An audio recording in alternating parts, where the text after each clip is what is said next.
भाग 1। पैसा क्या है? सिर्फ नोट या एक ऊर्जा? पैसा, जिसे हम रोज कमाते हैं, खर्च करते हैं, बचाते हैं, कभी डरते हैं उससे, कभी पीछे भागते हैं। लेकिन क्या हमने कभी रुककर सोचा है, पैसा आखिर है क्या? क्या वो बस कागज के टुकड़े हैं, या वो कोई गहरी अदृश्य ऊर्जा है जो हमारे जीवन की गति को नियंत्रित करती है? पैसा सिर्फ एक मुद्रा नहीं, बल्कि एक ऊर्जा का प्रवाह है।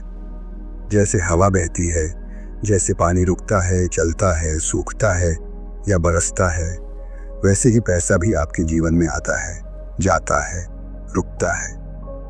पैसा वो माध्यम है जिससे हम अपने विचारों को भौतिक रूप देते हैं, अपनी ज़रूरतों को पूरा करते हैं, दूसरों की मदद कर सकते हैं और कभी कभी खुद को खो भी देते हैं। लेकिन असली सवाल है, क्या पैसा हमें चलाता है या हम पैसे को? बचपन से हम सुनते आए हैं, पैसा पेड़ पर नहीं उगता, धनी लोग लालची होते हैं, पैसा तो हाथ का मैल है, ज्यादा पैसा ईमानदारी से नहीं आता। इन सभी वाक्यों ने हमारे भीतर एक डर, एक दोष भावना और एक सीमित सोच पैदा की है। हम पैसे को चाहते तो हैं, लेकिन उसे लेकर भीतर ही भीतर दोषी भी महसूस करते हैं। और आत्मा, जो पूर्णता और पवित्रता की तलाश में है, वो इस विरोधाभास को स्वीकार नहीं कर पाती। धन और आध्यात्मिकता, क्या वे एक साथ हो सकते हैं? क्या आपने कभी सोचा है कि देवी लक्ष्मी को पूजा जाता है, वो धन की देवी हैं? श्री कृष्ण का जीवन भव्य था। राजा जनक, जो एक ज्ञानी योगी थे, एक समृद्ध सम्राट भी थे। तो जब भारत की आध्यात्मिक परंपरा में धन और दिव्यता साथ साथ चले हैं, तो आज हमने उन्हें अलग अलग क्यों कर दिया? क्यों सोचते हैं कि आत्मा को धन से दूर रहना चाहिए? पैसा एक माध्यम है, ना अच्छा ना बुरा।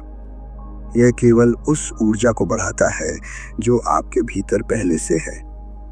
अगर आप प्रेमपूर्ण हैं, तो पैसा आपको सेवा के और साधन देगा।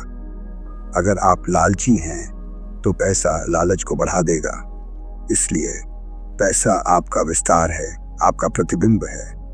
जब आपकी आत्मा जागरूक होती है, तो पैसा सेवा, सृजन और स्वतंत्रता का साधन बन जाता है। तो अगली बार जब आप पैसे को देखें, तो सिर्फ नोट मत देखिए, उसे एक ऊर्जा की तरह महसूस कीजिए, जो आपके विचारों, भावनाओं और विश्वासों से बहती है। और खुद से पूछिए, क्या मैं धन को डर से देखता हूं या प्रेम और विश्वास से? अगले भाग में जानेंगे क्यों आध्यात्मिक लोग पैसे से दूर भागते हैं और कैसे इस सोच को बदला जा सकता है। अगर आज आपने पैसे को एक नए दृष्टिकोण से देखा हो, तो नीचे एक शब्द लिखिए, धन ऊर्जा, क्योंकि अब शुरुआत होगी एक समृद्ध, जागरूक जीवन की। भाग 2, आध्यात्मिक लोग पैसे से डरते क्यों हैं? सच्चा संत तो भूखा रहता है। जहां पैसा होता है, वहां ईश्वर नहीं। धनवान लोग लालची होते हैं। ऐसे विचार हम सबने कभी ना कभी सुने हैं, और धीरे धीरे इन्हीं विचारों ने हमारे भीतर एक विरोध खड़ा कर दिया है, पैसा और आत्मा के बीच। पर क्या ये विरोध वाकई जरूरी है?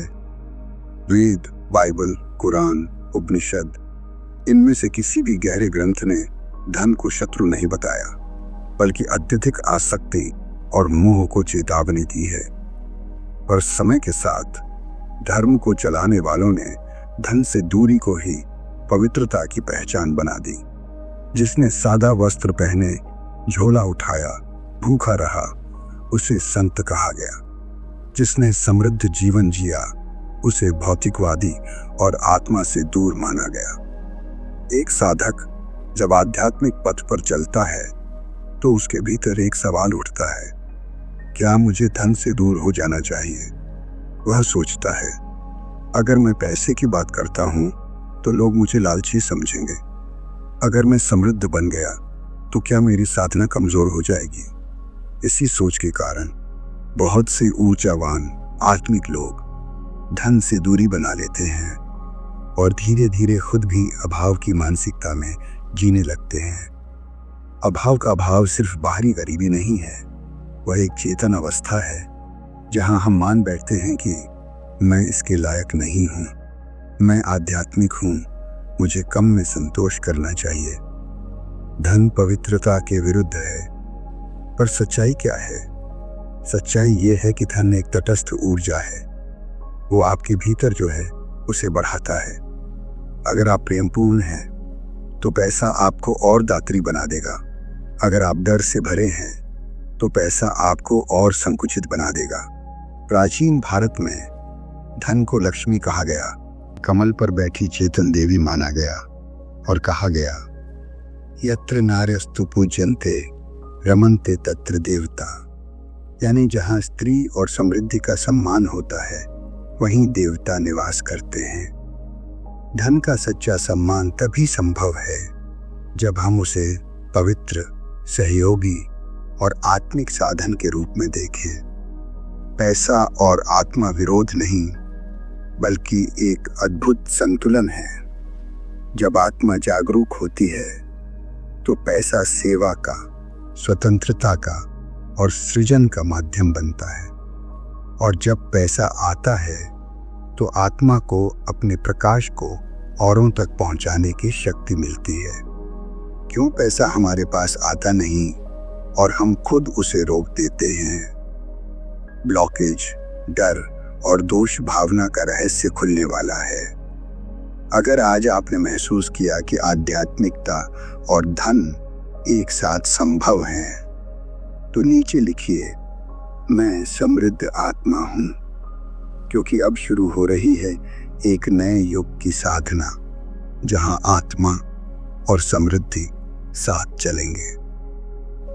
भाग 3, धन का डर और ब्लॉकेज, मन की गरीबी।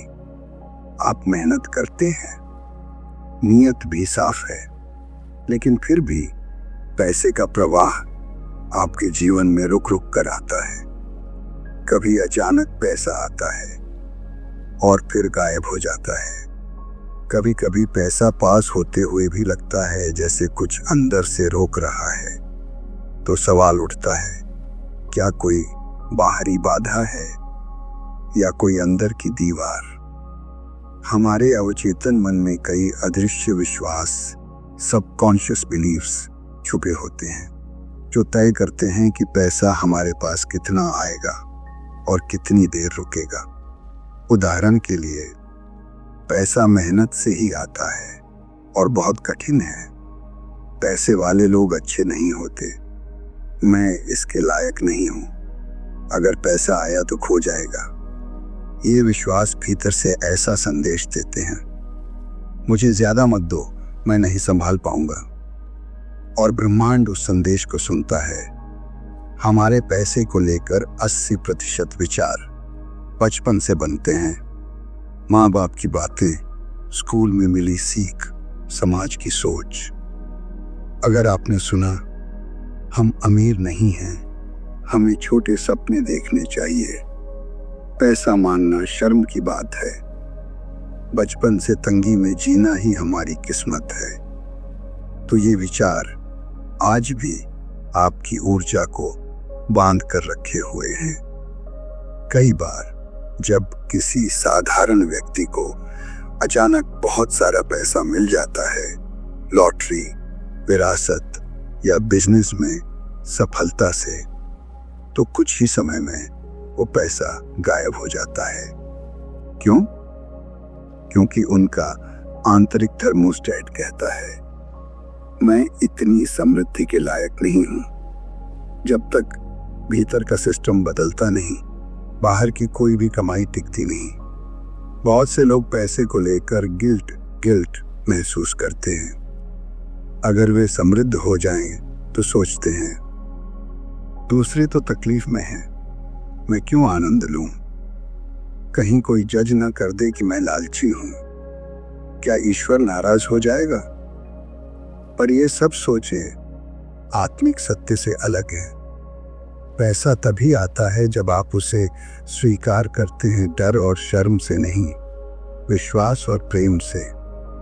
जब पैसा आते ही चिंता बढ़ जाती है, जब खर्च करते हुए अपराध बोध होता है, जब दूसरों की समृद्धि देखकर जलन होती है, जब आपको लगता है पैसे का क्या भरोसा, ये सभी संकेत हैं कि आपके भीतर ब्लॉकेज हैं जो बाहर से नहीं, आपके मन के अंदर से काम कर रहे हैं। पैसे को रोकने वाली दीवारें बाहर नहीं, आपके विश्वासों में हैं।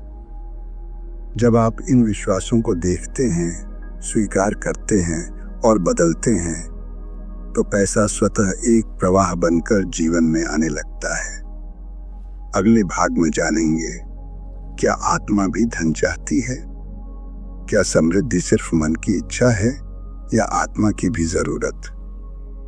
अगर आज आपने अपने किसी भीतर के डर को पहचान लिया हो, तो नीचे लिखिए, मैं धन के लिए खुल रहा हूं, क्योंकि अब आप खुद को अभाव से समृद्धि की ओर मोड़ रहे हैं। भाग 4, क्या आत्मा धन चाहती है? समृद्धि की आत्मिक परिभाषा। बहुत से लोग मानते हैं कि आत्मा को क्या जरूरत धन की, वो तो परम शुद्ध, परम शांत, परम साक्षी है। लेकिन फिर एक सवाल आता है, अगर आत्मा को कुछ नहीं चाहिए तो वो शरीर में क्यों आई? क्यों आई वो इस दुनिया में जहां भोजन, वस्त्र, घर, सुरक्षा, साधन ये सब जरूरी हैं? इसका उत्तर है, आत्मा कुछ मांगती नहीं, लेकिन अनुभव करना चाहती है। आत्मा इस भौतिक संसार में आई है ताकि वो प्रेम को महसूस कर सके, संघर्ष से शक्ति सीख सके और भौतिक साधनों का उपयोग कर अपने प्रकाश को फैलाना सीख सके। धन, साधन, सुविधा ये सब आत्मा के लिए अनुभव के उपकरण हैं। वे लक्ष्य नहीं हैं, लेकिन साधन हैं। जैसे एक कलाकार को चित्र बनाने के लिए रंग और ब्रश चाहिए, वैसे ही आत्मा को अपने मिशन के लिए समृद्धि की जरूरत होती है। समृद्धि केवल बैंक बैलेंस नहीं है, समृद्धि है शरीर की ऊर्जा, मन की शांति, रिश्तों में प्रेम और जरूरत पड़ने पर संसाधनों की उपलब्धता। जब आत्मा पूर्ण अनुभव करना चाहती है तो वह समृद्ध जीवन का चयन करती है, न कि उसकी गुलामी। एक भ्रम यह भी है कि कम साधनों में जीना ही आध्यात्मिकता है, पर सच्ची आध्यात्मिकता तब होती है जब आप धन को प्रेम और सेवा के लिए प्रयोग करें, जब आप कुछ प्राप्त करें और अपराध बोध नहीं बल्कि कृतज्ञता महसूस करें, जब आप साधनों के बावजूद अहंकार से मुक्त रहें। आपके पास बहुत कुछ हो सकता है और फिर भी आप आत्मिक रूप से हल्के, मुक्त और शांत रह सकते हैं। आत्मा से जुड़ा धन होता है स्पष्ट इरादे से आमंत्रित किया गया, प्रेम और सेवा के उद्देश्य से संचालित, कृतज्ञता से ग्रहण किया गया, संतुलन और विनम्रता से उपयोग किया गया। जब आप इस चेतना में होते हैं तो पैसा आपके जीवन में दौड़ता नहीं है, वह ठहरता है। तो अगली बार जब आप अपनी आत्मा से जुड़ें, उसे यह मत कहिए मुझे कुछ नहीं चाहिए, बल्कि कहिए मुझे वही चाहिए जो मेरे उद्देश्य को पूरा करने में मदद करे। क्योंकि आत्मा ना चाहती है संग्रह, ना चाहती है त्याग, वह चाहती है संतुलन। अगले भाग में जानेंगे पैसे के साथ आत्मा की साझेदारी कैसे बनाएं। क्यों कुछ लोग धन को अपने साथ सहजता से बुलाते हैं। अगर आज आपने महसूस किया कि समृद्धि कोई पाप नहीं बल्कि आत्मा का अधिकार है, तो नीचे लिखिए, मैं समृद्ध जीवन का चयन करता हूं, क्योंकि अब आप आगे बढ़ रहे हैं भय और दोष से विश्वास और उद्देश्य की ओर। भाग 5, आत्मा और पैसा, साझेदारी कैसे बनाएं। अब तक हमने जाना कि पैसा एक ऊर्जा है, आत्मा अनुभव चाहती है और समृद्धि कोई पाप नहीं बल्कि एक साधन है। अब सवाल उठता है, पैसे को अपने जीवन में कैसे आमंत्रित करें बिना दोष, डर और तनाव के। क्या आत्मा और पैसा मित्र बन सकते हैं? उत्तर है हाँ, बिल्कुल। लेकिन इसके लिए जरूरी है आपका दृष्टिकोण बदलना। 1, पैसा आपका सेवक है, स्वामी नहीं। बहुत से लोग या तो पैसे से डरते हैं या उसकी पूजा करते हैं। दोनों स्थितियां असंतुलन पैदा करती हैं। आत्मिक संतुलन तब आता है जब आप पैसे को माध्यम मानते हैं। वो आपका साथी है जिससे आप बेहतर जीवन जी सकते हैं, दूसरों की मदद कर सकते हैं, अपने मिशन को वास्तविक रूप दे सकते हैं। जब आप पैसे से सहयोग की भावना से जुड़ते हैं तो वह भी आपके जीवन में प्रवाह के रूप में आता है। तो पैसा बुलाने से पहले अपने इरादे स्पष्ट करें। आत्मिक दृष्टि से पैसा तभी टिकता है जब उसका इरादा स्पष्ट और सच्चा हो। अपने आप से पूछिए, मैं पैसा क्यों चाहता हूं? क्या यह सिर्फ दिखावे के लिए है या किसी गहरे उद्देश्य के लिए? क्या इस धन से मैं केवल खुद को ऊपर उठाना चाहता हूं या औरों की सेवा भी? पैसा उन हाथों में ठहरना पसंद करता है जहां उद्देश्य साफ हो। 3, पैसे के साथ संवाद शुरू करें। ये अजीब लग सकता है, लेकिन धन के साथ भावनात्मक संबंध बनाना बेहद जरूरी है। जब पैसा आता है कहिए, धन्यवाद, तुम आए। जब जाता है कहिए, जाओ, और 10 गुना होकर लौटना। यह सिर्फ शब्द नहीं, यह एक ऊर्जात्मक निर्देश है जिससे पैसा संकुचन नहीं, प्रवाह में आता है। 4, पैसे को जगह दें अपने भीतर और अपने जीवन में। आप जिस चीज को जगह नहीं देते वह आपके पास ठहरती नहीं। क्या आपके मन में पैसा गंदा या खतरनाक लगता है? क्या आप खुद को समृद्ध लोगों से कमतर समझते हैं? अगर हाँ, तो पहले अपने भीतर जगह बनाइए। यह स्वीकार कीजिए कि आप भी धन के लायक हैं। 5, अपने चारों ओर समृद्ध ऊर्जा का वातावरण बनाएं। घर साफ रखें, बटुए में अनावश्यक चीजें न रखें। धन से जुड़े सकारात्मक शब्द बोलें। खुद को कहें, मैं धन का सम्मान करता हूं और वह मेरा सम्मान करता है। आपका वातावरण ही आपकी ऊर्जा को दिशा देता है। जब आत्मा जागरूक होती है और पैसा उसका साथी बनता है तो न सिर्फ आप समृद्ध होते हैं बल्कि आपकी ऊर्जा भी समृद्ध हो जाती है। अगले भाग में जानेंगे ध्यान, विजुअलाइजेशन और एफर्मेशंस। पैसे को आत्मा की तरह बुलाना कैसे सीखें। अगर आज आपने पैसा को एक दोस्त, एक सहयोगी के रूप में स्वीकार किया हो तो नीचे लिखिए, मैं और धन एक जागरूक साझेदारी, क्योंकि यही शुरुआत है एक समृद्ध, शांत और संतुलित जीवन की। भाग 6, ध्यान, विजुअलाइजेशन और अर्हताएं। धन को आत्मा की तरह बुलाना। धन को पाने के लिए केवल काम करना काफी नहीं। कभी कभी आपको भीतर से खुद को धन के लिए खोलना पड़ता है। आत्मा जिस चीज के लिए तैयार नहीं होती, वो चीज बाहर से आ भी जाए तो टिकती नहीं। इसलिए अब समय है ध्यान, विजुअलाइजेशन और ऊर्जात्मक अभ्यासों के जरिए अपने भीतर धन की चेतना जागाने का। 1. धन ध्यान, मनी मेडिटेशन। प्रत्येक सुबह या रात 10 मिनट के लिए यह करें।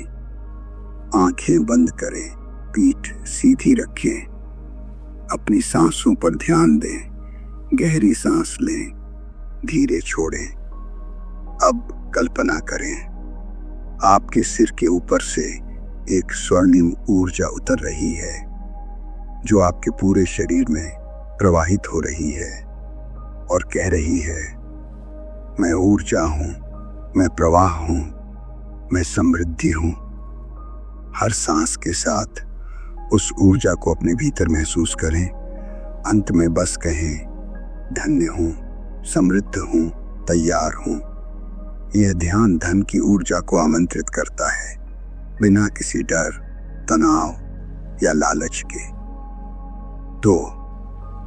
विजुअलाइजेशन, भविष्य को अभी देखना। विजुअलाइजेशन का अर्थ है अपनी इच्छित स्थिति को अभी के जैसे अनुभव करना।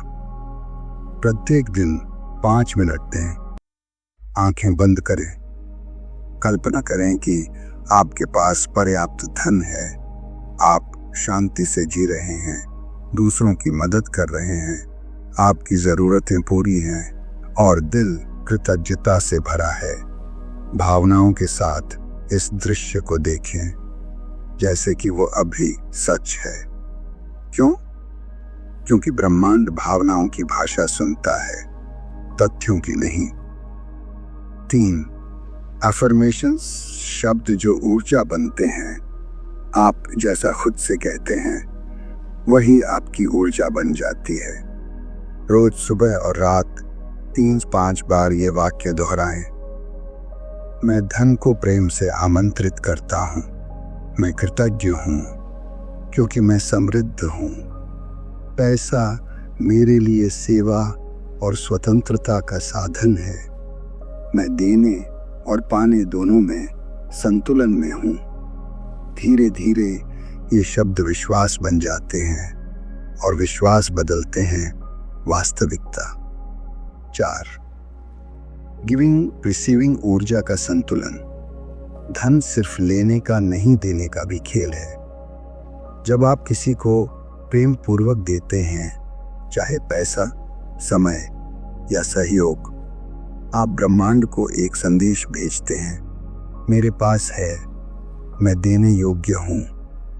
और जब आप खुले मन से स्वीकार करते हैं, आप कहते हैं, मैं प्राप्त करने के योग्य हूँ। देना और लेना दोनों में प्रेम और विनम्रता जरूरी है। 5. Consistency is the key. इसे जीवन शैली बनाएं। यह सब एक दिन का अभ्यास नहीं, यह एक नया जीवन दृष्टिकोण है।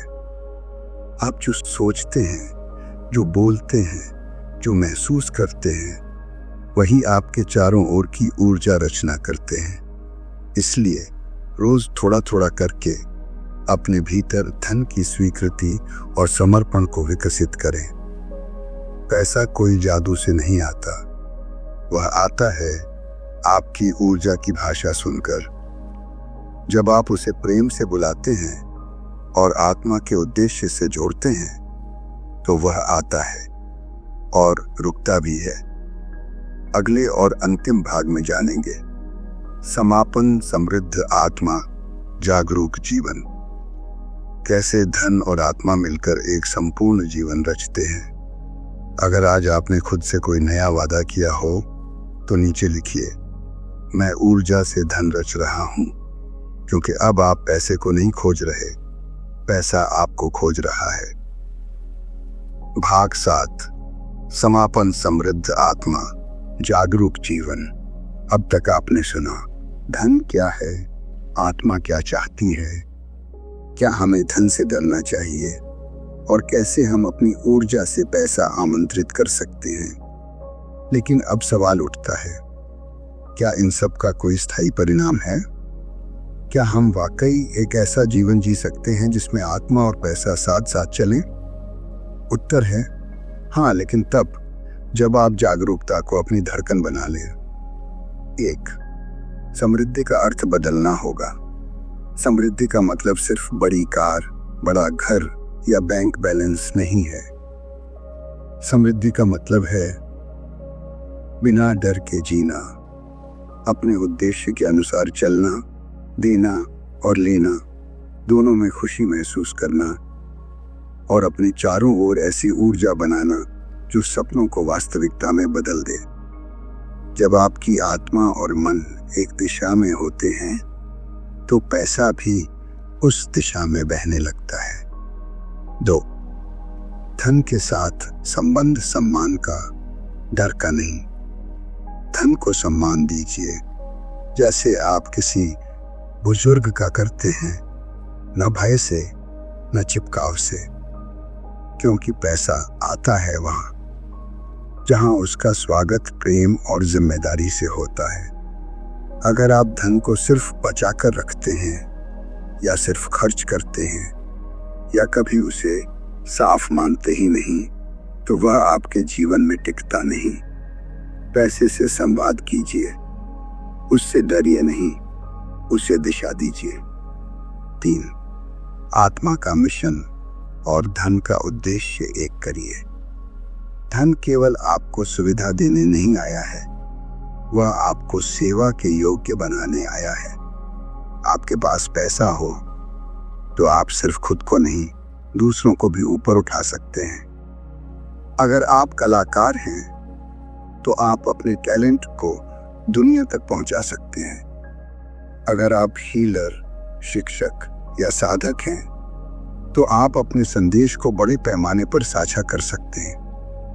अगर आप माँ, पिता या जीवन साथी हैं तो आप अपनों के लिए स्थिरता और सुरक्षा ला सकते हैं। धन आत्मा का दुश्मन नहीं, उसका वाहक बन सकता है। 4. हर दिन एक धनमय साधना बनाएं। सुबह उठकर धन के लिए कृतज्ञता व्यक्त करें। दिन में काम करते समय कहें, मैं सेवा कर रहा हूं और धन मेरे पास बह रहा है। रात को सोते समय विजुलाइज करें कि पैसा प्रेम पूर्वक आ रहा है, रुक रहा है और आनंद दे रहा है। जब आप ये सब एक नैतिक, जागरूक और प्रेमपूर्ण इरादे से करते हैं तो पैसा भी आपके जीवन में बिना शोर के आ जाता है। 5. आप एक समृद्ध आत्मा हैं, अब इसे जीना है। आप गरीब नहीं हैं, आप पापी नहीं हैं, आप लालची नहीं हैं, आप वह हैं जिसने अब जागना शुरू कर दिया है। अब आपको न दोष लगाना है, न डरना है, बल्कि सिर्फ हर दिन यह कहना है, मैं आत्मा हूं और मैं धन के योग्य हूं। मैं प्रेम से धन को आमंत्रित करता हूं और सेवा से उसे पवित्र बनाता हूं। अब आप वह जीवन बना सकते हैं जिसमें न सिर्फ आपके सपने पूरे हों, बल्कि आपके स्पर्श से औरों की जिंदगी भी बदल जाए। धन आपका दुश्मन नहीं, वह आपकी आत्मा का साथ देना चाहता है। अब सवाल ये नहीं कि क्या आप धन चाहते हैं, सवाल है क्या आप जागरूकता से समृद्धि जीने के लिए तैयार हैं। धन्यवाद इस यात्रा में साथ चलने के लिए। अब आप न केवल धनवान बनेंगे बल्कि आत्मिक रूप से भी पूर्ण बनेंगे। यदि इस पूरी श्रृंखला ने आपको जागरूक किया हो तो नीचे एक वाक्य लिखिए, मैं समृद्ध आत्मा हूं और यही मेरी साधना है। बनेंगे बल्कि आत्मिक रूप से भी पूर्ण बनेंगे। यदि इस पूरी श्रृंखला ने आपको जागरूक किया हो तो नीचे एक वाक्य लिखिए, मैं समृद्ध आत्मा हूं और यही मेरी साधना है।